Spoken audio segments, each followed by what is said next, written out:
நெகேமியா. அகலியாவின் குமாரனாகிய நெகேமியாவின் நடபடிகள். 20ஆம் வருஷம் கிஸ்லேயு மாதத்தில் நான் சூசான் என்னும் அரமனையில் இருக்கும்போது சம்பவித்தது என்னவென்றால், என் சகோதரரில் ஒருவனாகிய ஆனானியும் வேறே சில மனுஷரும் யூதாவிலிருந்து வந்தார்கள்.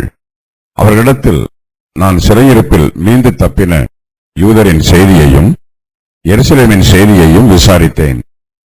அதற்கு அவர்கள், சிறையிருப்பில் மீண்டிருக்கிறவர்கள் அந்த தேசத்திலே மகா தீங்கையும் நிந்தையையும் அனுபவிக்கிறார்கள். எருசலேமின் அலங்கம் இடிபட்டதும் அதன் வாசல்கள் அக்கினியால் சுட்டெரிக்கப்பட்டதுமாய் கிடக்கிறது என்றார்கள். இந்த வார்த்தைகளை கேட்டபோது நான் உட்கார்ந்து அழுது சில நாளாய் துக்கித்து உபவாசித்து மன்றாடி பரலோகத்தின் தேவனை நோக்கி, நெகேமியா பெர்சியா தேசத்திலே சூசான் என்னும் அரமனையில் இருக்கிறார். சூசான் பெர்சியா ராஜாவின் ராஜதானி பட்டணம். இங்கு ராஜாவின் அரமனை இருக்கிறது. நெகேமியா பெர்சியா தேசத்தின் ராஜாவுக்கு பானபாத்திரக்காரனாய் இருக்கிறார். பெர்சியா தேசத்தில் நெகேமியாவுக்கு முக்கியமான பொறுப்பு கொடுக்கப்பட்டிருக்கிறது. நெகேமியா ராஜாவின் பானபாத்திரக்காரனாக இருப்பதினால் அவருக்கு ராஜாவோடு நெருங்கி பழகும் சிலாக்கியம் கிடைத்திருக்கிறது. கர்த்தர் தம்முடைய தெய்வீக சித்தத்தினால் நெகேமியாவை சூசான் என்னும் அரமனையில் வைத்திருக்கிறார். நெகேமியா தனக்கு கிடைத்திருக்கிற செல்வாக்கையும் அதிகாரத்தையும் யூதா தேசத்தில் உள்ள ஜனங்களின் நன்மைக்காக பயன்படுத்துகிறார். இஸ்ரவேல் புத்திரர் எகிப்து தேசத்தில் அடிமைகளாய் இருந்தார்கள். அவர்களை விடுவித்து அழைத்து வர கர்த்தர் மோசேயை தெரிந்தெடுத்தார். மோசே பார்வோனுடைய அரமனையில் வளர்ந்தவர். அதுபோலவே தாவீதுக்கும் சவுலின் அரமனையில் உத்தியோகம் கிடைத்திருந்தது. நெகேமியா பெர்சியா தேசத்து ராஜாவுக்கு மிகவும் நெருக்கமானவர். ராஜாவை சுற்றி இருக்கும் பெர்சியா தேசத்து பிரதானிகளோடும் நெகேமியாவுக்கு நல்ல பழக்கமும் செல்வாக்கும் இருக்கிறது. நெகேமியா அரமனையில் தனக்கு இருக்கும் செல்வாக்கை பயன்படுத்தி யூதா தேசத்திற்கு நன்மை செய்ய விரும்புகிறார். கர்த்தருக்கு மீதமானவர்கள் எல்லா இடங்களிலும் இருக்கிறார்கள். ஒபதியா ஆகாபின் வீட்டில் இருந்தார். அகஸ்துராயனுடைய வீட்டிலே கூட கர்த்தருடைய பரிசுத்தவான்கள் இருந்தார்கள். கர்த்தரிடத்தில் பக்தியுள்ள நெகேமியாவோ சூசான் என்னும் அரமனையில் இருக்கிறார். கர்த்தருடைய சித்தத்தினால் ராஜாக்களின் அரமனைகள் கர்த்தருடைய ஊழியக்காரர்கள் வளர்க்கப்படும் இடமாகவும் ஆதரிக்கப்படும் இடமாகவும் பாதுகாக்கப்படும் இடமாகவும் இருக்கிறது. இந்த அதிகாரத்தில் சொல்லப்பட்டிருக்கிற சம்பவம் 20ஆம் வருஷம் கிஸ்லேயு மாதத்தில் நெகேமியா சூசான் என்னும் அரமனையில் இருக்கும்போது சம்பவிக்கிறது. இந்த புஸ்தகத்திற்கு அகலியாவின் குமாரனாகிய நெகேமியாவின் நடபடிகள் என்னும் பெயர் கொடுக்கப்பட்டிருக்கிறது. நெகேமியா என்னும் பெயருக்கு கர்த்தர் ஆறுதல் செய்கிறார் என்று பொருள். சில தீர்க்கதரிசன புஸ்தகங்கள் வசனங்கள் என்னும் வார்த்தையோடு ஆரம்பமாகிறது. அதுபோலவே நெகேமியாவின் புஸ்தகமும் நெகேமியாவின் நடபடிகள், அதாவது நெகேமியாவின் வார்த்தைகள் என்று ஆரம்பமாகிறது. நெகேமியாவின் புஸ்தகம் எஸ்ராவின் புஸ்தகத்தோடு இணைந்து வருகிறது. ஆகையினால் எந்த இடத்தில் தன்னுடைய வார்த்தைகள் ஆரம்பமாகிறது என்பதை குறிப்பதற்காக நெகேமியா இந்த புஸ்தகத்தின் 1வது அதிகாரத்தில் 1வது வசனத்தில் நெகேமியாவின் நடபடிகள் என்னும் வாக்கியத்தை சேர்த்திருக்கிறார். இந்த வசனத்தில் 20ஆம் வருஷம் என்பது அர்த்தசஷ்டா ராஜாவின் 20வது வருஷம். 70 வருஷ பாபிலோனிய சிறையிற்கு பின்பு இது 92வது வருஷமாகும். எஸ்தர் 1:1வது வசனத்தில் கூறப்பட்டிருக்கும் அகாஸ்வேரு என்னும் ராஜா மேதிய தேசத்தின் தரியு ஆவான். இவன் கோரேசுவின் தகப்பன். இவன் பாபிலோன் வீழ்ச்சியுற்ற பிறகு 2 வருஷம் ஆட்சி புரிந்தான். நெகேமியா எருசலேமுக்கு போய் அலங்கங்களை கட்டி முடிப்பதற்கு முன்பாக கோரேசு 9 வருஷங்களும், கம்பசிஸ் 7 வருஷங்களும், 1ஆம் தரியு 35 வருஷங்களும், 21 வருஷங்களும், அர்த்தசஷ்டா 20 வருஷங்களும் ஆட்சி புரிந்திருக்கிறார்கள். அர்த்தசஷ்டா ராஜாவின் 20வது வருஷத்தில் நெகேமியா எருசலேமிற்கு முதல் முறையாக வந்தார். இந்த ராஜா கிமு 464 முதல் 424ஆம் வருஷத்தில் பெர்சியா தேசத்தை ஆட்சி புரிந்தான். நெகேமியா 10வது அதிகாரத்தில் கூறப்பட்டிருக்கும் உடன்படிக்கையில் நெகேமியா கையெழுத்திட்டிருக்கிறார். அக்காலத்தில் அவர் எருசலேமின் தேசாதிபதியாக இருந்ததினால் நெகேமியாவின் கையெழுத்து முக்கியத்துவம் பெறுகிறது. நெகேமியா உடன்படிக்கையில் நெகேமியா கையெழுத்திட்டிருப்பதினால் 1ஆம் தரியுவின் ஆட்சி காலத்தில் அவர் எருசலேமில் இருந்தார் என்று கூற முடியாது. ஏனெனில் 1ஆம் தரியுவின் ஆட்சி காலம் 70 வருஷத்திற்கு முன்பு நடைபெற்றது. அக்காலத்தில் எஸ்ரா எருசலேமுக்கு வந்தார். எருசலேமுக்கு வந்தவர்கள் ஒவ்வொருவராக அவ்வப்போது உடன்படிக்கையில் கையெழுத்திட்டிருக்கிறார்கள்.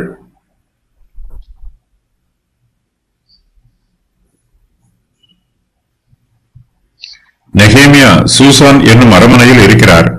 அப்போது அவருடைய சகோதரரில் ஒருவனாகிய அனானியும் வேறே சில மனுஷரும் யூதாவில் இருந்து சூசான் அரமனையில் உள்ள நெகேமியாவினிடத்திற்கு வருகிறார்கள். நெகேமியா அவர்களிடத்தில் சிறையிருப்பில் மீண்டு தப்பின யூதரின் செய்தியையும் எருசலேமின் செய்தியையும் விசாரிக்கிறார். அனானி என்பவன் நெகேமியாவின் சகோதரனாகவோ அல்லது யூதா கோத்திரத்தில் அவருக்கு நெருங்கிய உறவினனாகவோ இருக்க வேண்டும். இவர்கள் இருவருமே இந்த கோத்திரத்தின் பிரபுக்களாக இருந்திருக்கிறார்கள். நெகேமியாவை பார்க்க வந்தவர்கள் அவருக்கு சிநேகிதராயும் உறவுக்காரராயும் இருக்கிறார்கள். நெகேமியா சூசான் அரமனையில் இருந்தாலும் அவருடைய இருதயத்தின் நினைவுகள் எல்லாம் சிறையிருப்பிலிருந்து விடுவிக்கப்பட்டு யூதா தேசத்திற்கு திரும்பி போன யூதர்களை பற்றியதாகவே இருக்கிறது. எருசலேம் கர்த்தருடைய பரிசுத்த நகரம். நெகேமியா சூசான் அரமனையில் இருந்தாலும் அவர் எருசலேம் நகரத்தின் மீது நேசமாய் இருக்கிறார். சிறையிருப்பில் மீந்திருக்கிறவர்கள் யூதா தேசத்தில் மகா உபத்திரவங்களை அனுபவிக்கிறார்கள். எருசலேமின் அலங்கம் இடிக்கப்பட்டிருக்கிறது. அதன் வாசல்கள் அக்கினியால் சுட்டெரிக்கப்பட்டிருக்கிறது. தேவாலயம் கட்டி முடிக்கப்பட்ட பின்பும் அதன் அலங்கமும் வாசல்களும் இவ்வாறு பாழடைந்திருக்கிறது. தேவாலயத்தின் அலங்கம் கட்டும் வேலை ஆரம்பிக்கப்பட்டதாக எஸ்ரா புஸ்தகத்தில் குறிப்புகள் உள்ளன. ஆனாலும் தேவாலயத்தின் கட்டிட வேலையைப் போலவே நெகேமியா வரும் வரையிலும் அலங்கம் கட்டப்படும் வேலையும் கவனிக்கப்படாமல் இருக்கிறது.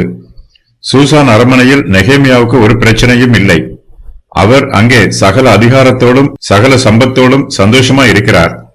அரமனையில் நெகேமியாவுக்கு நல்ல மதிப்பு இருக்கிறது. அவர் அங்கே செல்வாக்குள்ளவர். நெகேமியா ஒரு கவலையும் இல்லாமல் அரமனையிலே ராஜாவுக்கு பானபாத்திரக்காரராக பணிபுரிகிறார்.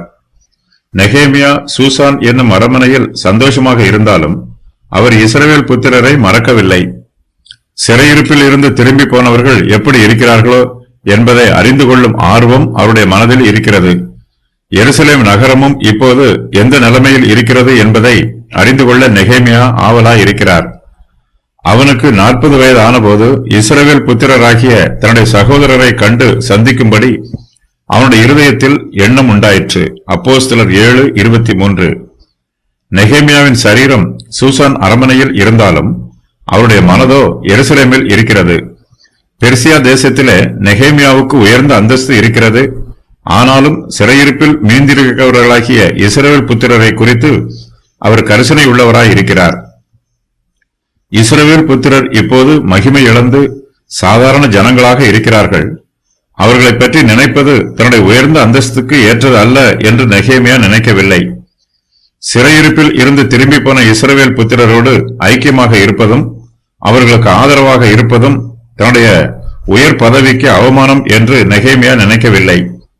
இஸ்ரவேல் புத்திரர் பாபிலோன் தேசத்து சிறையிருப்பில் இருந்து விடுவிக்கப்பட்டு எருசலேமுக்கு திரும்பி போன போது நெகேமியா அவர்களோடு கூட போகவில்லை.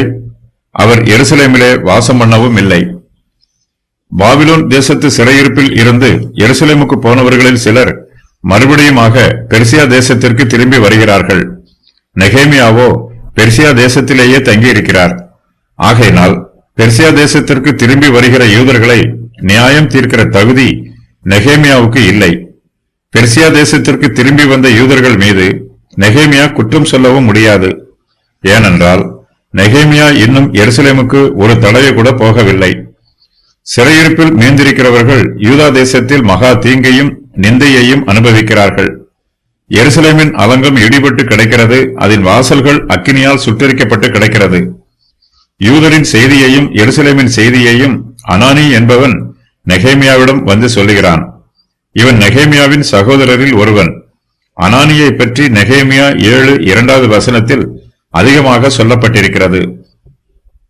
நான் என் சகோதரனாகிய அனானியையும் அநேகரை பார்க்கிலும் உண்மை உள்ளவனும் தேவனுக்கு பயந்தவனுமாயிருந்த அரமனை தலைவனாகிய அனனியாவையும் எருசலேமின் காவல் விசாரணைக்கு ஏற்படுத்தினேன். நெகேமியா 7:2. அனானி தேவனுக்கு பயந்தவன். அவன் உண்மை உள்ளவன். ஆகையினால் அவன் பொய் சொல்ல மாட்டான். எருசலேம் அழிந்து கிடப்பதை பற்றி அனானி மிகுந்த பாரத்தோடு சொல்லுகிறான். இடிந்து கிடக்கிற எருசலேமை திரும்ப கட்டுவதற்கு நெகேமியாவின் உதவியை கேட்பதற்காக அனானி சூசான் அரமனைக்கு வந்திருக்கலாம். இஸ்ரவேல் புத்திரர் கர்த்தருடைய பரிசுத்த வித்தாக இருக்கிறார்கள். அவர்கள் வாக்குத்தத்தத்தின் பிள்ளைகள். கர்த்தருடைய ஆசீர்வாதங்கள் அவர்களுக்கு சொந்தமானது. ஆனால் சிறையிருப்பில் இருந்து எருசலேமுக்கு திரும்பி போன இஸ்ரவேல் புத்திரரோ யூதா தேசத்திலே மகா தீங்கையும் நிந்தையையும் அனுபவிக்கிறார்கள். யூதாவை சுற்றிலும் உள்ள அந்நிய தேசத்தார் யூதர்களை நெருக்கி ஒடுக்குகிறார்கள். அவர்கள் கர்த்தருடைய ஜனத்தை நிந்திக்கிறார்கள். எருசலேம் கர்த்தருக்கு பரிசுத்தமான நகரம். ஆனால் அதன் அலங்கம் இடிபட்டு கிடக்கிறது. எருசலேமுக்கு பாதுகாப்பு இல்லை. அதன் வாசல்கள் அக்கினியால் சுட்டெரிக்கப்பட்டு கிடக்கிறது. கல்தையர்கள் எருசலேமுக்கு விரோதமாக வந்து அந்த நகரத்தை அக்கினியால் சுட்டெரித்து போட்டார்கள். எருசலேம் நகரம் அப்போது எப்படி இடிபட்டு கிடந்ததோ அப்படியே இப்போதும் பாழாய் கிடக்கிறது. யூதாவின் மனுஷரும் எருசலேமின் குடிகளும் 70 வருஷங்களாக பாபிலோன் தேசத்து சிறையிருப்பில் இருந்தவர்கள். அவர்கள் சிறையிருப்பில் இருந்து விடுவிக்கப்பட்டு எருசலேமுக்கு திரும்பி வந்திருக்கிறார்கள்.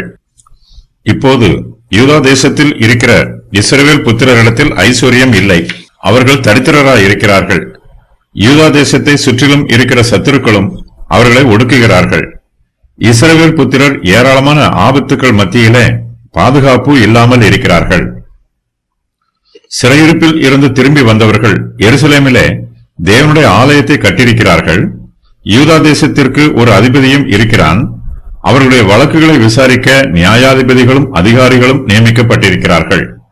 யூதா தேசத்தில் ஆவிக்குரிய மறுமலர்ச்சிகள் ஓரளவு ஏற்படுத்தப்பட்டிருக்கிறது. ஆனாலும் அந்த தேசத்திலே செய்ய வேண்டிய நல்ல வேலைகள் இன்னும் ஏராளமாய் இருக்கிறது. அந்த வேலைகளை செய்வதற்கு நெகேமியாவின் உதவி தேவைப்படுகிறது. யூதா தேசத்தில் இருந்து சூசான் அரமனைக்கு வந்திருக்கிறவர்கள் நெகேமியாவிடம் இஸ்ரவேல் புத்திரர் அனுபவிக்கும் தீங்கையும் நிந்தையையும் எருசலேம் பாழாய் கிடப்பதையும் எடுத்துச் சொல்லுகிறார்கள். அவர்கள் சொன்ன வார்த்தைகளை கேட்டபோது நெகேமியா அதிர்ச்சி அடைகிறார்.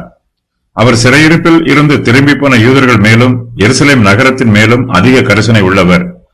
அவர் எருசலேமின் அழிவையும் இஸ்ரவேல் புத்திரர் அனுபவிக்கும் தீங்கையும் நிந்தைகளையும் கேட்டபோது உட்கார்ந்து அழுகிறார். சில நாட்களாக துக்கித்து உபவாசித்து மன்றாடி பரலோகத்தின் தேவனை நோக்கி ஜெபம் பண்ணுகிறார்.